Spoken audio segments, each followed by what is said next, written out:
अस्सलामुअलैकुम दोस्तों, मेरा नाम बिलाल खान है। कैसे हैं आप? उम्मीद करता हूं आप खैरियत से होंगे। तो आज की वीडियो में मैं आपको बताने जा रहा हूं कि किस तरह मैं डेटा को डेटाबेस के अंदर एंटर करूंगा। तो इसके करने के लिए उससे पहले मैंने आपको सारा टेम्पलेट तैयार करके दे दिया था। तो अब मैंने यहाँ पर signup.go का जो फाइल है वो मैंने खोली हुई है और यहाँ पर मैंने यूजर से पिछली वीडियो में आपको बताया हुआ था कि 4 सवाल मैंने पूछे थे, enter your name, email address, password और बिजनेस का नेम। तो ये यूजर एंटर करता था। अब ये डेटा मुझे ट्रांसफर करना है डेटाबेस में। तो ये किस डेटाबेस में मैं ट्रांसफर करूंगा, तो इसके लिए मैं यहाँ पर ब्राउजर में आया और यहाँ पर मैं आपको डेटाबेस यहाँ पर विजिट करें mongodb.com।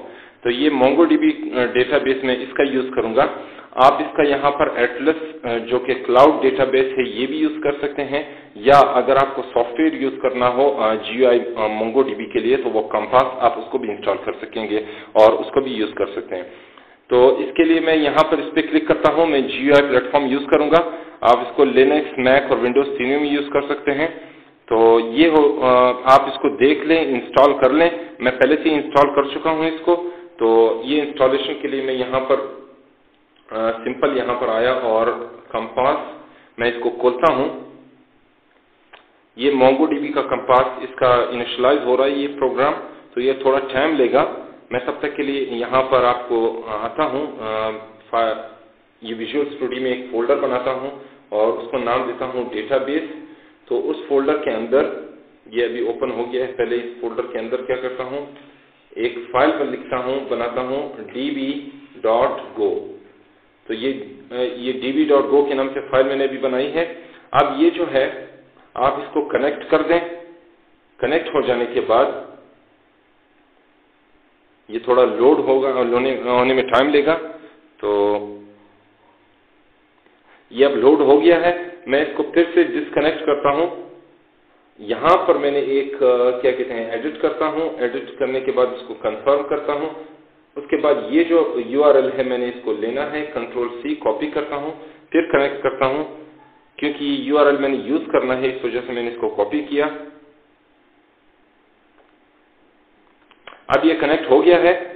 तो चलिए अपने कोड की तरफ और देखते हैं। यहाँ पर मैं पैकेज यूज करता हूँ डेटाबेस के नाम से और उसके बाद फिर यहाँ पर इंपोर्ट कुछ लाइब्रेरीज इंपोर्ट करते हैं। और यहाँ पर पहली लाइब्रेरी होगी लॉग, उसके बाद होगा कॉन्टेक्स्ट, फिर उसके बाद गो mongodb.org/mongo driver/mongo। फिर उसके बाद यहाँ पर go.mongodb.org/mongo driver और mongo, फिर उसके बाद ऑप्शन।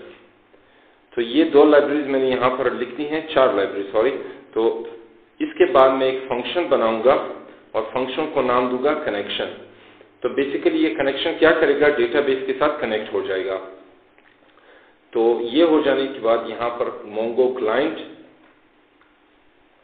अब इसके बाद यहाँ पर मैं क्या करूंगा, सबसे पहले क्लाइंट ऑप्शन और इसको इक्वल कर दूंगा यहाँ पर क्लाइंट ऑप्शंस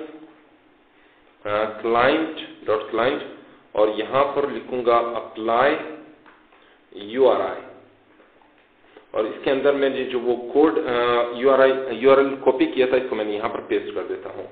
तो ये करेगा क्या, बेसिकली ये एक क्लाइंट का सेट कर देगा और वो क्लाइंट कौन सा होगा, जो मैंने यहाँ पर डेटाबेस के अंदर ये जो क्लाइंट है इसको मैंने URL लिया हुआ था, इसको सेट कर देगा। उसके बाद फिर ये क्या करेगा, क्लाइंट और एरर। तो इसको मैं इक्वल करूंगा यहाँ पर mongo.connect और कनेक्ट करने के लिए context.to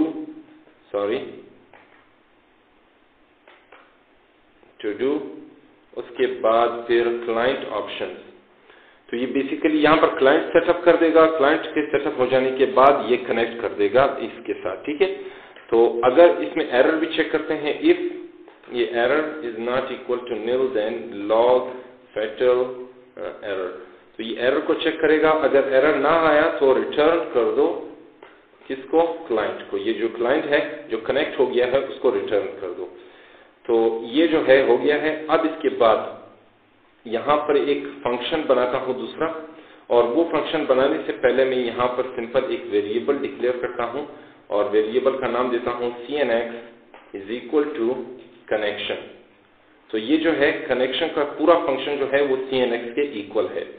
तो मैं नीचे आया और यहाँ पर फंक इंसर्ट डेटा, बल्कि इंसर्ट डेटा इस तरह, उसके बाद यहाँ पर उसका जो पैरामीटर है वो होगा इनपुट डेटा, और उसके जो डेटा टाइप होगा वो मुझे पता नहीं है, तो मैं इंटरफेस यहाँ पर यूज करूंगा। ठीक है। इसके बाद यहाँ पर लिखता हूँ कलेक्शन, और कलेक्शन को मैं इक्वल करता हूँ यहाँ पर किसके साथ मैं इक्वल करता हूँ? cnx के, सॉरी, यहाँ पर cnx यानी कलेक्शन के, ये जो कलेक्शन है ये वाला कनेक्शन है, इसको मैं कलेक्शन के इक्वल करता हूँ, और उस कलेक्शन में जो डेटाबेस है, सॉरी, ये जो डेटाबेस है वो उसको मैं क्या नाम दूंगा? VWS। ठीक है। और उसके बाद जो कलेक्शन होगा उसका नाम क्या होगा? यहाँ पर डेटा स्टोर्ड। ठीक है। तो ये डेटाबेस का नाम VWS वर्चुअल वर्कस्पेस, और उसके बाद जो कलेक्शन होगा वो डेटा स्टोर्ड। अब उसके बाद फिर मैं यहाँ पर कलेक्शन, और कलेक्शन के बाद यहाँ पर क्या लिखूंगा?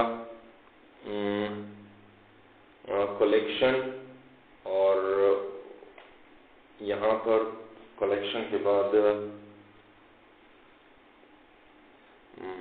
इंसर्ट वन, यानी अब मैंने इस डेटा को जो है इंसर्ट करना है, सॉरी, इंसर्ट वन, और उसमें कॉन्टेक्स्ट डॉट टू डू, और उसके बाद जो है इनपुट डेटा। वो जो डेटा है उसको मैंने इंसर्ट कर देना है, और वो जो है वो कलेक्शन से यहाँ पर इस कलेक्शन में। ठीक है। तो ये तो हो गया है। चलो इसको कंट्रोल से एस यानी सेव कर देते हैं। अब यहाँ पर कुछ मुझे एरर्स आ रहे हैं। ये क्या है कि आपका ये जो लाइब्रेरी है वो इंपोर्ट नहीं हुई। तो ये क्यों नहीं हुई? इसकी वजह ये है कि मैंने कुछ इसमें से इंस्टॉलेशन करनी है। तो इंस्टॉलेशन के लिए मैं यहाँ पर ब्राउजर में आया, आपको मैं यहाँ पर ये गिटहब का लिंक ये मैं दे दूंगा।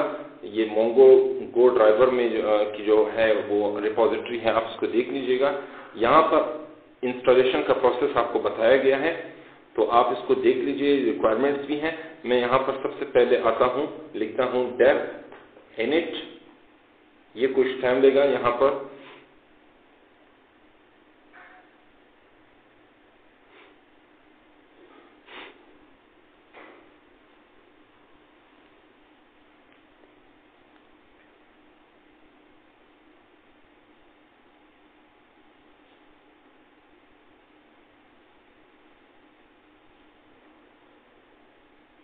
तो ये जो है इंस्टॉल हो गया है। यहाँ पर कुछ फाइल्स भी यहाँ पर आ गई हैं। अब इसको क्लियर करता हूँ, और उसके बाद गूगल ब्राउजर की तरफ आते हैं, और यहाँ पर जो है आप इनमें से कोई भी इंस्टॉल कर सकते हैं। मैं दूसरा वाला इसको कॉपी करता हूँ सिंपल, और इसके बाद यहाँ पर इसको पेस्ट कर देता हूँ।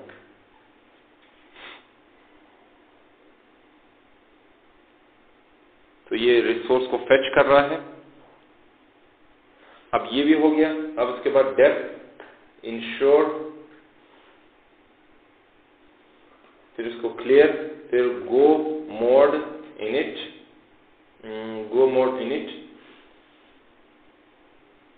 ये आ गया है। अब इसके बाद यहाँ पर मैं इसको क्लियर करके लिखता हूँ गो मोड वेंडर, ये भी आ गया है।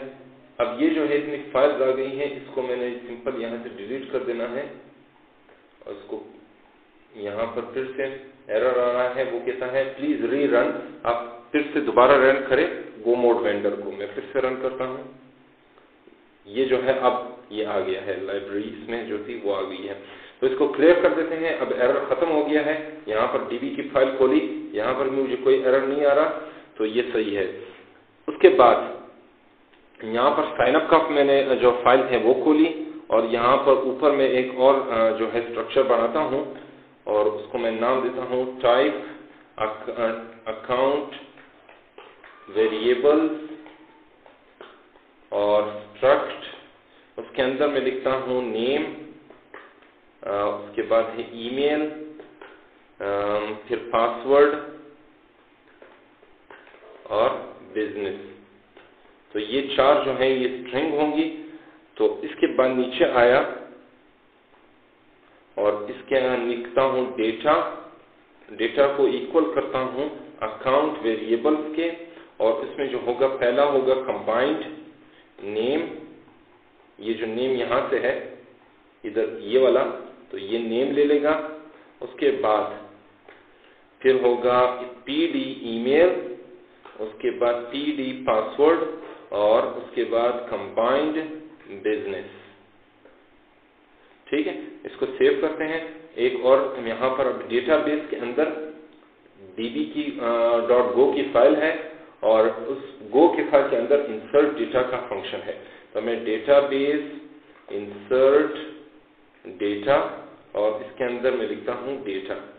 ठीक है, तो ये जो डेटा है इसका जो डेटा टाइप है इसका मुझे पता नहीं था, इसी वजह से मैंने इंटरफेस लिखा। अगर मैं यहाँ पर फॉर एग्जांपल स्ट्रिंग लिख लेता हूँ तो इसको सेव करता है, यहाँ पर मुझे कोई एरर आएगा। ठीक है, तो ये क्या कह रहा है, cannot use data as string value, यानी हम उसको स्ट्रिंग वैल्यू के तौर पर इस्तेमाल नहीं कर सकते। तो आप इसको इंटरफेस ही रहने दें, क्योंकि आपको पता ना होगा तो इस वजह से इंटरफेस सही रहेगा। तो ये इसमें अभी कोई भी प्रॉब्लम नहीं है, सही है। तो इसको थोड़ा सा मैं ऊपर करके आपको दिखाता हूँ। अब इसको थोड़ा ऊपर किया, अब इसको go run main.go, तो यहाँ पर साइन अप, इसमें लिखता हूँ Bilal Khan email @gmail.com, password जो भी होगा वो मैं लिख देता हूँ पासवर्ड, और business name my company name. ठीक है, तो इसको मैं कंट्रोल C इसको इंटरप्ट कर देता हूँ। फिर यहाँ पर आता हूँ क्या कहते हैं MongoDB में, और इसको फ्रेश कर देते हैं। तो ये फ्रेश लोड हो रहा है। ये देखें VWS का एक नया डेटाबेस बन गया है और उसके अंदर जो कलेक्शन है वो डेटा स्टोर के नाम से बन गया है। उसके बाद ये जो डेटा है हमारे सामने आ गया है। ठीक है, नेम बिलाल खान, ये ईमेल जो है वो email.gmail, पासवर्ड ये है, बिजनेस का नेम आ गया है। तो अगर मैं इसको यहाँ पर इसके आप चेंज भी कर सकते हैं, जो भी इसका फॉर्मेट है, यहाँ इस फॉर्मेट भी ले सकते हैं, इस फॉर्मेट में भी या इस फॉर्मेट में भी, तो वो आपको जो भी चाहिए होगा उसी फॉर्मेट में आप उसको एंटर कर सकते हैं। तो अगर मैं फिर से इसको यहाँ पर रन करता हूँ और फिर यहाँ पर आता हूँ, फिर एक दूसरा अकाउंट फिर बनाता हूँ। अब अली @gmail.com, अली पासवर्ड, ठीक है। उसके बाद हिज बिजनेस, ठीक है, मैंने नाम कोई भी दे दिया। फिर से मैं कंट्रोल C इसको इंटरप्ट करता हूँ। फिर आते हैं फ्रेश, ये देखें दूसरा अकाउंट भी बन गया हमारा। ठीक है, तो ये जो है अब ये साइन अप जितने भी अकाउंट्स बनेंगे उनका डेटा यहाँ पर एंटर होता जाएगा और ये सेव होगा। तो हमारा ये काम कर रहा है। और एक और चीज, अब ये तो हो गया है, यहाँ पर आता हूँ और आपको मैं यहाँ पर ये आर्टिकल है, आप इसको देख लीजिएगा, मैं इसका लिंक भी दे दूंगा आपको।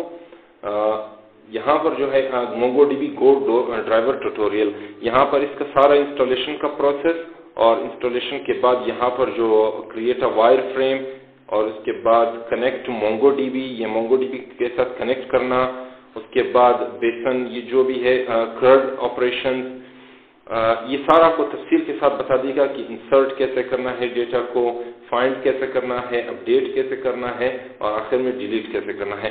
तो ये सब कुछ आपको स्टेप बाय स्टेप बता देगा। और यहाँ पर भी इस रिपोजिटरी को भी देख लीजिएगा, मैं इसका भी लिंक दे दूंगा। तो मैं उम्मीद करता हूँ आपको ये समझ आ गया होगा। अगर आपको कोई भी प्रॉब्लम हो तो मुझसे पूछ लीजिएगा, मैं इंशाल्लाह आपको इसका जवाब दे दूंगा। तब तक के लिए मुझे इजाजत दीजिए और अपनी दुआ में मुझे जरूर याद रखिए। जी तो दोस्तों, उम्मीद करता हूँ आपको ये वीडियो बहुत अच्छी लगी होगी।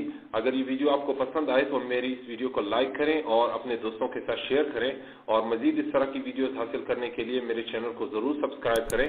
तब तक के लिए मुझे इजाजत दीजिए। अल्लाह हाफिज।